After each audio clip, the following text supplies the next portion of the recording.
이번 시간에 배울 내용은 다음과 같습니다. 내용을 확인해 보세요. 본격적인 학습에 앞서 오늘의 주요 용어에 대해 살펴보도록 할까요?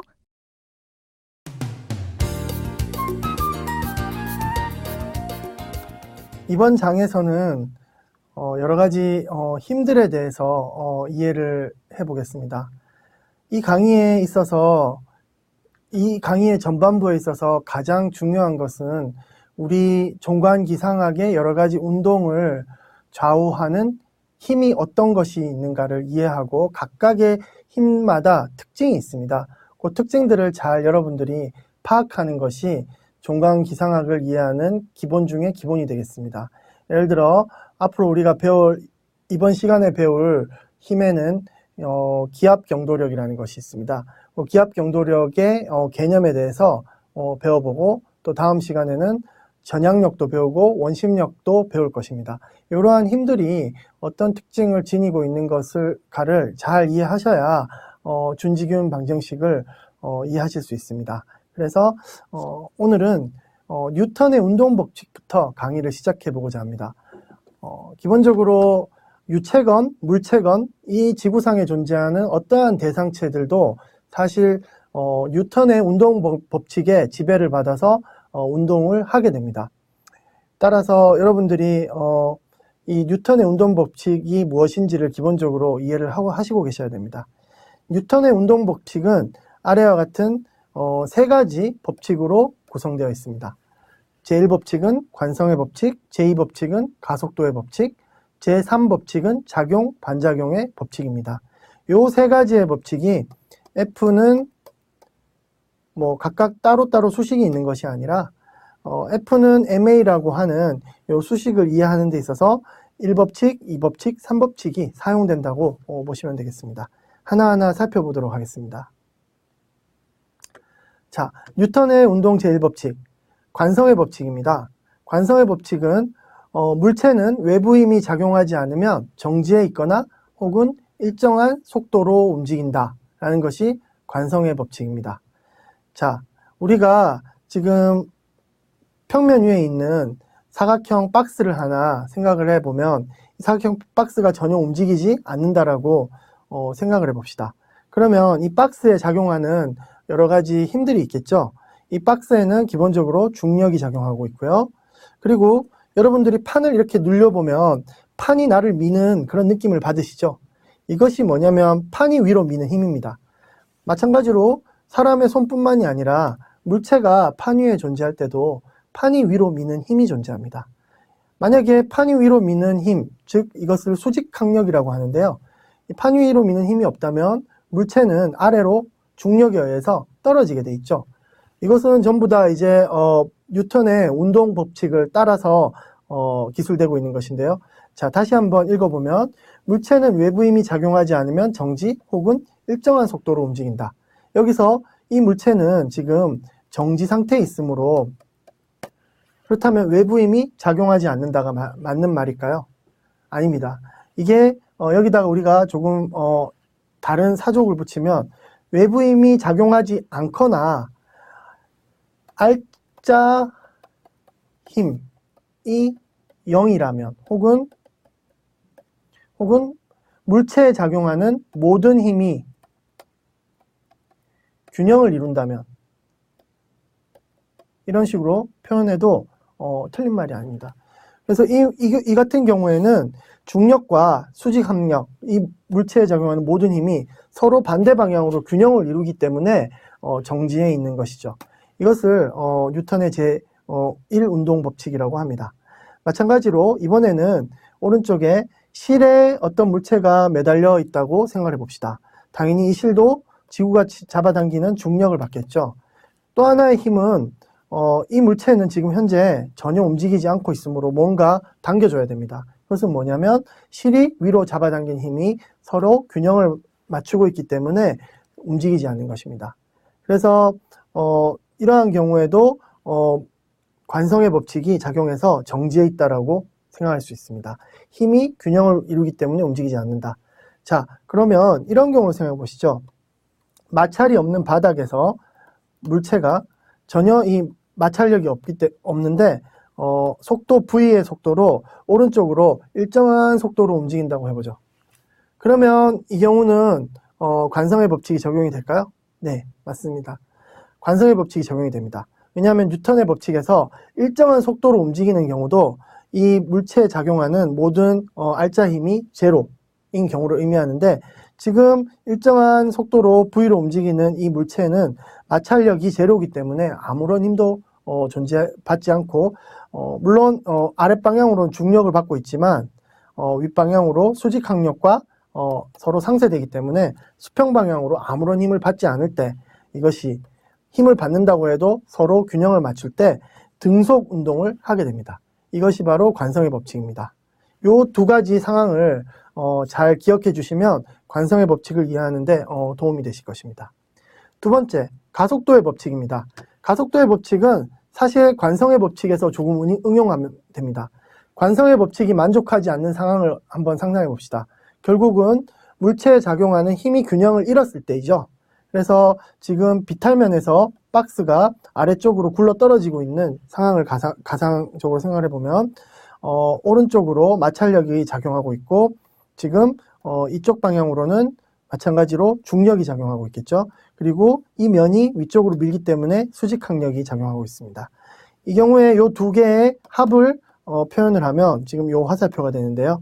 결국 이 화살표가 마찰력보다 크기가 길다. 즉 수직항력과 중력의 합이 마찰력보다 센 경우에 이 물체는 가속도를 가지고 굴러떨어지게 됩니다. 만약에 이 물체가 수직항력과 중력의 합이 마찰력과 동일하다. 그러면 어떨까요? 일정한 속도로 상자는 아래로 굴러떨어지겠죠. 이 경우는 바로 관성의 법칙에 따라서 알짜 힘이 제로이기 때문에 일정한 속도로 움직이는 것이고, 만약에 이쪽 화살표가 더 크다라는 것은 힘이 작용하면, 알짜 힘이 0보다 큰 경우에는 속도의 변화가 생겨서 아래쪽으로 점점 빨리 굴러떨어진다는 것을 의미하게 되겠습니다. 자, 실에 묶여있는 이 경우로 생각해 봅시다. 실이 만약에 팽팽하지 않고 이렇게 느슨하다면 이 물체는 결국엔 중력을 받게 되고요. 앞의 상황에서는 이 중력을 상쇄할 만큼의 실이 잡아당기는 힘이 존재하게 되는데, 이 경우에는 장력이 제로가 됩니다. 왜냐하면 실이 전혀 실질적으로 이 물체를 위로 당기고 있지 않죠. 그렇다면 이 경우에는 중력에 의해서 중력 가속도로 순간적으로는 이 물체가 아래쪽으로 떨어지려고 합니다. 점점 빠른 속도로요. 그래서 이 경우에도 바로 가속도의 법칙을 따라서 아래쪽으로 가속하게 된다. 앞의 상황과 뒤 이 상황을 잘 염두에 두시면 여러분들이 관성의 법칙, 가속도의 법칙을 힘과 가속도를 연결짓는 수식을 중심으로 이해하실 수가 있으실 겁니다. 자, 그래서 정리를 하면 힘이 작용하면 가속도가 생긴다. 그렇죠? 여기서 힘은 사실은 서메이션 F가 되겠습니다. 물체에 작용하는 여러 가지 힘들을 다 더하면 실제로 그것이 0이 아니면 가속도가 생긴다라는 것이죠. 그래서 외부 힘이 크면 클수록 가속도도 점점 커지게 되는 것이죠. 자, 이 뉴턴의 운동 법칙들은 물체뿐만 아니라 대기에도 상당 부분 정확히 적용이 됩니다. 우리 앞장에서 배운 기본적으로 유체역학을 다룰 때 여러분들이 가장 기본적으로 생각해야 될 게 바로 요 제어 최적이라는 개념이었죠. 제어 최적, 영어로는 컨트롤 볼륨. 우리가 어떤 물체, 앞에서 다룬 이런 물체들은 경계가 명확하기 때문에 여기에 작용하는 힘들이 뭔지를 이렇게 구성해 줄 수 있지만, 우리가 어떤 유체라는 건 뭐 강물의 흐름이라든지 대기의 흐름이라든지 연속체로서 이렇게 움직이게 되는데요. 여기다가 운동의 법칙을 도대체 어떻게 적용하지? 라는 의문을 가질 수 있습니다. 그런데 이것도 마찬가지로 단지 우리가 제어 최적을 우리가 임의로 고려할 수 있기 때문에 이 유체에 포함되어 있는 작은 요소에다가 제어 최적을 설정을 한 다음에 여기다가 F는 MA를 적용을 하면 응용이 된다라고 기억해 주시기 바랍니다. 자, 이제 운동법칙 제3법칙인데요.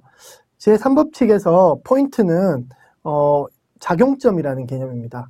뉴턴의 운동 제3법칙은 기본적으로 힘은 항상 쌍으로 존재하고 크기는 같고 방향은 반대 방향으로 작용한다. 이 부분이 조금 생소하실 수 있는데요. 가장 기본적으로 중요한 힘의 원리 중에 하나입니다. 항상 힘은 단독으로 존재할 수 없고 항상 쌍으로 존재한다는 것을 기억해 주십시오. 이것을 법칙으로 만든 뉴턴이 정말로 대단한 것 같은데요. 이 힘이라는 것이 항상 쌍으로 존재한다는 걸 가장 잘 이해하려면 다음과 같은 상황을 고려해 보시면 됩니다. 얼음판 위에서 남자 스케이트 선수, 여자 스케이트 선수가 서로 손바닥을 이렇게 밀어냅니다. 자, 그러면 여러분들 이 여자 스케이트 선수는 어떤 힘을 받을까요? 남자 스케이트 선수가 자기를 밀어내는 그런 힘을 받겠죠. 반대로 이 남자 스케이트 선수는 어떤 힘을 받게 될까요? 여자 스케이트 선수가 남자 스케이트 선수를 반대 방향으로 밀어내는 것 같은 힘을 받겠죠. 자, 이렇게 힘은 항상 쌍으로 작용합니다. 즉, 이 파란 화살표가 남자 스케이터 선수가 여자 스케이트 선수의 작용점을 두고 밀어내는 힘이고요. 이 빨간색 화살표가 여자 스케이트 선수가 남자 스케이트 선수의 작용점을 두고 밀어내는 힘입니다. 작용점이 다릅니다. 이 부분에 반드시 유의해 주셔야 됩니다. 힘은 항상 서로 상대방의 작용점을 두고 쌍으로 크기는 같고 반대 방향으로 항상 작용한다는 것 명심해 주시기 바랍니다. 이것은 만류인력, 중력 이런 것들과 상관없이 항상 성립되는 힘의 고유한 원칙입니다. 자, 그래서 몇 가지 예를 더 살펴보면 어떤 운동선수가 열심히 지금 러닝을 하고 있는데요. 조깅을 하고 있는데요. 그럴 때 이게 바닥에 마찰력이 없다면 전혀 앞으로 나갈 수가 없습니다. 바닥에 마찰력이 있어서 바닥이 사람을 미는 힘, 바로 이 부분이 마찰력이 되는 것이죠. 그러면 바닥이 사람을 미는 힘의 작용점은 이 경우 어디일까요? 사람의 발바닥에 있습니다. 그러면 작용-반작용의 법칙에 의해서 우리는 당연히 사람이 바닥을 미는 힘도 존재해야 된다는 것을 알 수 있습니다. 작용점은 어디일까요? 이번에는 바닥에 있는 것이죠. 그래서 크기가 같고 방향이 반대인 작용점이 다른 두 힘이 존재한다는 것, 항상 쌍으로 존재한다는 것 명심해 주시고요. 이번에는 뉴턴의 사과를 한번 생각해 봅시다. 자, 사과가 아래로 떨어지고 있습니다. 그러면 지구가 사과를 당겨서 사과는 떨어지는 것이죠. 이게 뉴턴이 발견한 가장 근본적인 힘의 원리죠. 여기서 이제 뉴턴이 F는 ma를 발견했는데요. 여기서도 놀라운 뉴턴의 놀라움은 발상의 전환을 통해서 사과도 이 경우에 반드시 지구를 당겨야 된다. 어디? 작용점은 바로 지구에 있는 것이죠, 이 경우. 그래서 이 경우 작용점은 여기, 이 경우 작용점은 여기. 크기는 같고 방향은 반대인 작용점이 다른 두 힘이 사과와 지구에 각각 존재한다는 것. 이것이 바로 뉴턴이 발견한 힘의 원리 세 번째가 되겠습니다. 이제 앞에서 배운 뉴턴의 법칙을 우리가 유체에 적용한다면 무엇에 적용한다고 했죠? 제어체적에 적용한다고 하였죠? 이 운동 법칙을 제어체적에 한번 작용해 보도록 하겠습니다. 이 뉴턴의 운동 법칙을 유체의 제어체적에 작용하게 되면 기압 경도력이라는 기상학에서 가장 중요한 그런 힘을 얻게 되는데요. 우리가 한번 제어체적에 원리를 적용을 해서 기압 경도력을 먼저 얻어보고 그 다음에 우리 대기에 작용하는 중요한 힘인 만유인력에 대해서도 살펴보고 강의를 마치도록 하겠습니다. 자, 먼저 앞에서 우리 기압이라는 것에 대해서 배웠습니다. 기압은 단위 면적당 힘으로 단위가 결정이 된다고 하였죠. 그래서 어떤 면을 수직으로 미는 단위 면적당 힘이라고 정의가 되어 있습니다. 그런데 여기서 여러분들이 기압에 대한 그 이해를 확실하게 하기 위해서 제가 조금 더 그림을 그려보면 예를 들어 풍선 같은 걸 그려보면 좋을 것 같습니다. 자, 이 풍선은 지금 하늘에 떠 있는 풍선은 부피가 일정하게 유지를 하고 있죠. 그러기 위해서는 지금 어떤 힘을 받게 되냐면 이 풍선의 면에 수직으로 대기가 계속 누르는 힘을 이 풍선은 항상 받고 있습니다. 자, 기압이라는 것은 대기에 의한 압력인데 여기서 여러분들이 반드시 기억해 둬야 될 부분은 항상 힘과 수직인 면을 통해서 기압이 정의가 된다는 것입니다. 자, 풍선을 다시 생각해 봅시다.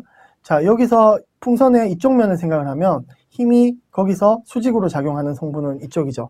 그래서 이 풍선을 바깥에서 공기가 수직으로 이 면을 누르고 있습니다. 여기서는 이렇게 누르고 있고요. 여기서는 심지어 아래에서 이렇게 누르고 있습니다. 이것이 바로 풍선을 누르는 압력입니다. 그래서 우리가 기압을 생각할 때는 절대로 면을 생각하지 않으면 기압에 대한 정의를 할 수가 없습니다. 어떤 면을 생각하느냐에 따라서 기압은 정의가 됩니다. 자, 다시 제어체적 이야기로 잠시 돌아가서 만약에 우리가 이러한 컨트롤 볼륨, 제어체적이 존재한다고 하면 이 제어체적에 작용하는 압력은 어떤 것들이 되냐면 기본적으로 각 면을 이런 식으로 수직으로 이렇게 미는 힘이 되겠죠. 이것이 바로 제어체적에 적용하는 힘이 되겠습니다. 자, 기압의 의미에 대해서 이런 식으로 우리가 해당하는 면을 생각하지 않으면 기압이 정의되지 않는다. 이쪽 제어체적의 앞면이 느끼는 기압은 이런 수직인 힘이 되겠고요. 옆면이 느끼는 힘은 이런 힘이 되겠죠. 윗면이 느끼는 힘은 이런 힘이 되겠죠. 자, 여기서 중요한 것은 이 제어체적은 기본적으로 볼륨이 거의 0에 가까운 아주 미소한 체적이기 때문에 사실상 이 화살표의 길이나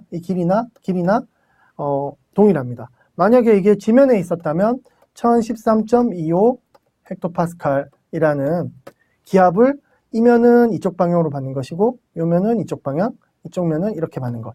이것이 바로 기압이 지닌 중요한 의미입니다. 면을 먼저 생각해야 된다는 거 반드시 기억해 주시고요. 단위 면적당 힘이 기압이다라는 것을 먼저 확실하게 기억해 주십시오. 자, 그래서 기압의 의미에 대해서 우리가 앞에서 살펴봤고요. 그러면 지상에서의 단위 면적당 받는 기압은 기본적으로 1000mB가 되겠죠.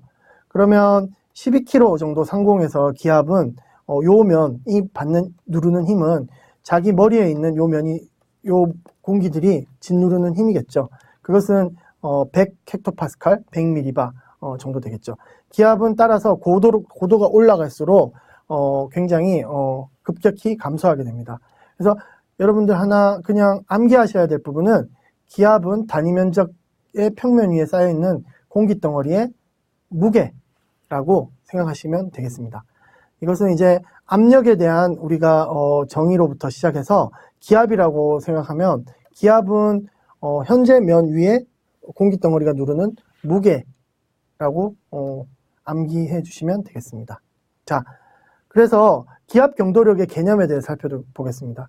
기압 경도력이라는 것은 쉽게 말해서 기압이 고기압에서 저기압 쪽으로 기압이 높은 곳에서 당연히 공기가 기압이 낮은 곳으로 이동하려고 하겠죠. 이것을 수학적으로 표현한 기본적인 원리입니다.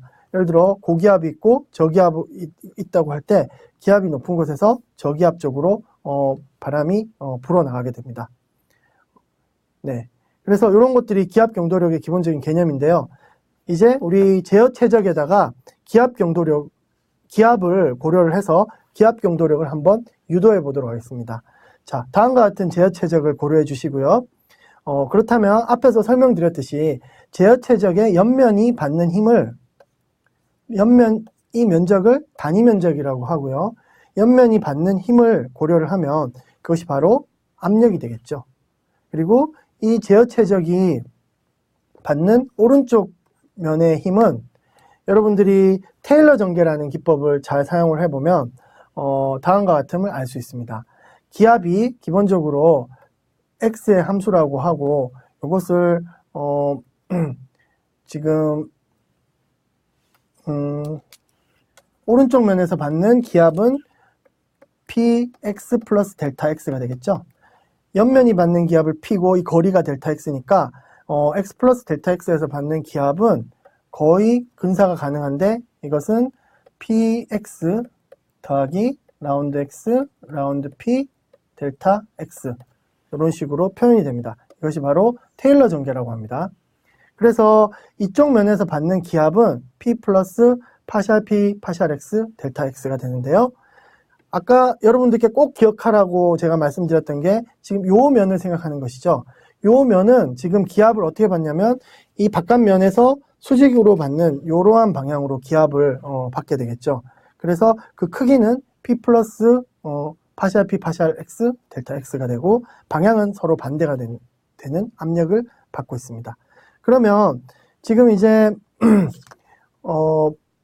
이러한 상황에서 기압 경도력을 계산한다는 것은 뭐냐면 우리가 F는 ma라는 원칙을 생각을 할 때 이 제어체적이 받는 모든 힘을 계산을 하면 이것이 기압 경도력이 되는데요. 왜냐하면 우리가 이 제어체적에다가 F는 ma를 적용할 것이라고 얘기를 했는데 이 F에 해당되는 건 뭐냐면 이 제어체적을 고려를 했을 때 이 제어체적이 받는 R자임, 그러니까 모든 방향에서 힘을 고려를 해야 되는 거고요. 사실은 Y방향, Z방향도 우리가 고려를 할 텐데 지금은 X방향만 고려를 할 때 X방향의 R자임은 이 힘과 이 힘 두 가지가 되겠죠. 그러면 힘이라는 것은 기본적으로 기압은 단위 면적당 힘이니까 요 힘, 이 면에서 받는 힘은 지금 P, 왼쪽 면이 받는 기압에다가 이 왼쪽 면의 면적을 곱하면 바로 이것이 왼쪽 면이 받는 힘이 되겠죠. 오른쪽 면이 받는 힘은 이번에는 크기는 P 플러스 파샬 P 파샬 X 델타 X고 방향은 마이너스니까 여기다가 마이너스를 곱해줘야 되겠죠. 그리고 이 면적을 곱해주면 되겠죠. 그래서 두 개를 더하게 되면 X 방향으로 받는 전체적인 힘이 계산이 되게 됩니다. 그래서 여러분 그걸 계산한 게 지금 요게 되겠죠. 왜냐하면 왼쪽 면에 지금 박스는 면적은 지금 델타 Y, 요 길이가 델타 Z니까 기압에다가 델타 Y, 델타 Z를 곱했고요. 오른쪽도 마찬가지로 델타 Y, 델타 Z를 곱했고요. 두 개를 더하면 이런 수식이 나오게 됩니다. 자, 그리고 또 하나 여러분 반드시 외워주셔야 할 게 우리가 역학, 기본적인 유체에다가 역학을 적용할 때는 기본적으로 단위 질량당 항상 힘을 생각하게 됩니다. 우리 앞으로 강의에서 계속 배워나갈 수식들은 전부 다 단위 질량당 힘이 어떤지에 대한 그 내용들입니다. 그래서 기본적으로 힘을 구했을 때 항상 단위 질량으로 나눠주시는 습관을 들이셔야 됩니다.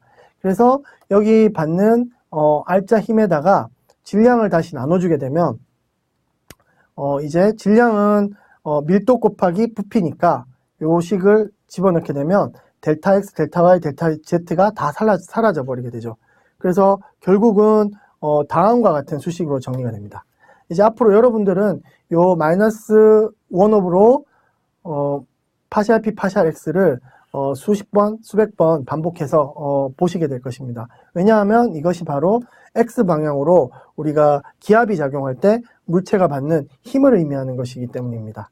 마찬가지로 Y방향, Z방향도 동일한 원리에 의해서 이렇게 유도를 할 수가 있습니다. 해보면 X방향, Y방향, Z방향의 기압 경도력은 다음과 같습니다. PGF라고 표현하기도 하고요. 이것은 프레셔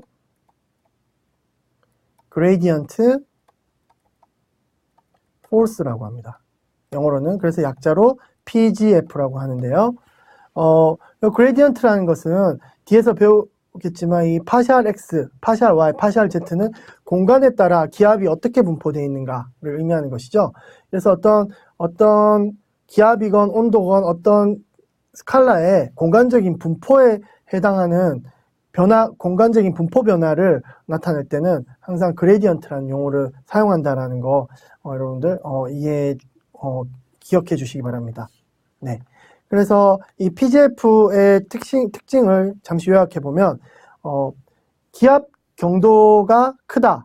고기압이 저기압과의 기압 차이가 크다. 그러면 당연히 기압 경도력도 크겠죠. 그런데 기압 경도력은 여러분들 항상 기본적으로 기압은 저기압에서 고기압으로 증가하지만 앞에 요 마이너스 부호가 붙어 있죠. 그렇기 때문에 기압 경도력은 항상 높은 곳에서 낮은 곳으로 이것은 여러분들이 물도 높은 곳에서 낮은 곳으로 내려간다라는 원리가 있죠. 기압도 마찬가지로 높은 곳에서 낮은 기압 쪽으로 공기가 이동하게 되겠죠. 그 원리를 생각해 보면 쉽습니다. 그래서 항상 이 마이너스가 붙기 때문에 경도의 반대 방향으로 이렇게 작용한다. 경도라는 것은 저기압에서 고기압으로 기압이 증가하는 방향이죠. 그레디언트의 반대 방향으로 작용한다라는 것을 이해해 주시기 바랍니다. 네, 다음으로 이제 만유인력에 대해서 설명드리겠습니다. 만유인력은 기본적으로 여러분들이 고등학교에서 많이 배웠던 그런 힘이기 때문에 간단하게 설명드리면 아까 사과와 지구의 예를 드렸듯이 서로 끌어당기는 힘이 되겠죠. 서로 끌어당기는 힘인데 마이너스 G, R 스퀘어, MM 이렇게 질량의 두 개의 질량이 비례하고 거리 제곱에 반비례하는 이 지구상에 존재하는 모든 물체에 적용되는 서로 끌어당기는 힘이 되겠습니다. 자, 그래서 만류인력 상수는 이렇게 정의가 되어 있고요. 또 이 만류인력 상수 크기가 매우 작으므로 질량이 매우 큰 경우에만 힘을 느낄 수 있는 정도의 크기가 된다는 것을 기억해 주시기 바랍니다. 그래서 우리가 모든 기상학에서 다룬 힘을 생각을 할 때는 자신의 질량으로 나눠서 단위 질량당 힘으로 만들어준 다음에 항상 사용한다 그랬죠. 그렇게 하기 위해서 현재 예를 들어 컨트롤 볼륨이 존재한다고 하고 지구가 있다고 하면 이 컨트롤 볼륨의 질량을 M이라고 하면 컨트롤 볼륨의 질량을 M으로 나눠주면 이 컨트롤 볼륨이 지구가 끌어당기는 힘을 느끼기에는 이 정도의 힘을 받는다. 이것을 우리가 지구가 끌어당기는 힘, 그래서 G스타라고 기호로 쓰고 만류인력이라고 표현을 합니다. 여러분, 우리가 뒤에서 또 겉보기 힘을 배운 다음에 우리가 두 가지 용어를 구별할 것인데요. 중력과 만류인력을 구별할 것입니다. G스타는 우리는 앞으로 항상 만류인력이라고 쓸 것이고요. G는 그냥 중력이라고 쓸 것입니다. 그러면 여러분 중력과 만류인력이 제가 표현하기에는 굉장히 다른 것처럼 이렇게 써놨죠. 근데 많은 분들께서 중력과 만류인력 같은 거 아니야? 이렇게 생각하실 수 있겠습니다. 그러나 여러분 기상학을 올바로 이해하기 위해서는 중력과 만류인력은 굉장히 다른 것이다. 만류인력에 원심력이 더해져야 중력이 된다. 라는 거 뒤에서 배우도록 하겠습니다. 자, 이번 챕터에서는 단지 만류인력만을 배우도록 하겠습니다. 이 만류인력은 다음과 같이 정의가 되겠죠. 모든 물체에 대해서요. 그런데 여기서 R을 만약에 해발 고도로 정의를 하게 되면 해발 고도를 0이라고 하면 지구 중심부로부터의 거리인 R은 그 해발 지구 반경 플러스 해발 평균 해면으로부터의 거리로 정의가 돼 있죠. 만약에 지구를 완전히 9라고 정의했을 때요. 그러면 이 R과 사실상 A가 너무너무 Z에 비해서 크기 때문에 사실상 거의 차이가 없습니다. 그렇기 때문에 요 R 대신에 A를 써서 G스타를 표현을 하면 평균 해면 고도에서의 G스타를 G0스타라고 하면 G스타는 이런 식으로 표현이 되는데 사실상 G스타하고 G0스타는 같다고 생각을 할 수가 있겠습니다. 실제로 계산해 보면 G스타와 G0스타는 거의 차이가 없어서 우리가 일반적으로 부르는 만류인력은 G0스타다. 이렇게 정리가 되겠습니다. 네, 오늘 강의는 여기까지 하도록 하겠습니다. 이번 시간 학습한 내용을 다시 한번 정리해 볼까요?